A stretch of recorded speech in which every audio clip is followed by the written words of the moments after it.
তারপরে যদি কাউকে স্বাধীনতা বিরোধী বলা হয়, রাজাকারের দল যদি বলা হয়, সর্বপ্রথম 1 নম্বরে থাকবে আওয়ামী লীগ, 2 নম্বরে থাকবে বিএনপি, 3য়তে থাকবে জাতীয় পার্টি। নাকি রাজাকারের দল?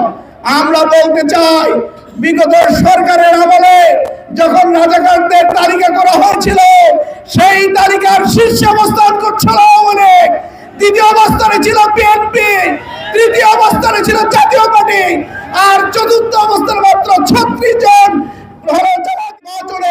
তারা যারা স্বাধীনভাবে তাদের ভোটাধিকার প্রয়োগ করতে না পারে, তাদের পছন্দের প্রার্থীকে ভোট দিয়ে যারা বিজয়ী করতে না পারে, তার ষড়যন্ত্র এখন পর্যন্ত আমরা লক্ষ্য করছি। সম্মানিত ভাইরা, তার মানে আমরা এখন পর্যন্ত স্বাধীনতার প্রকৃত স্বাদ গ্রহণ করতে পারিনি।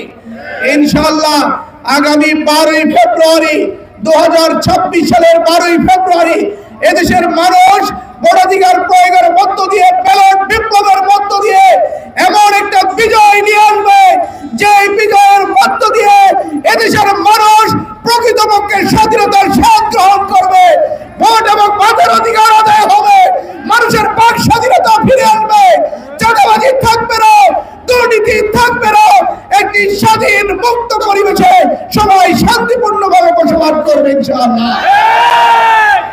সম্মানিত ভাইরা আমার, দীর্ঘ 16 বছর আমরা দেখেছিলাম একটা শক্তি শুধুমাত্র এই স্বাধীনতাকে, এই বিজয়কে, এই বাংলাদেশকে তাদের পৈতৃক সম্পত্তিতে তারা পরিণত করেছিল। আজকে তাদের বিদায় ঘণ্টা বেজে গিয়েছে, তারা চলে গিয়েছে, তারা মামুর বাড়ি চলে গিয়েছে। কিন্তু আরেকটি দল আমরা লক্ষ্য করছি, এই বাংলাদেশকে তারাও নিজেদের পৈতৃক সম্পত্তি মনে করছে, রাষ্ট্রীয় প্রতিষ্ঠানগুলোকে তারা নিজেদের পৈতৃক সম্পত্তি মনে করছে, বাংলাদেশের সকল প্রতিষ্ঠানে তাদের দখলদারিত্ব তারা বজায় রেখেছে। আমরা বলতে চাই, আগামী দিনে আর কোন দখলদারি থাকবে না, কারণ ফ্যামিলির রাজত্বই বাংলাদেশে থাকবে না ইনশাআল্লাহ। সম্মানিত ভাইরা আমার, আজকে আমাদেরকে বারবার একটি শব্দ বলে গালি দেওয়া হয় যে আমরা নাকি রাজাকারের দল।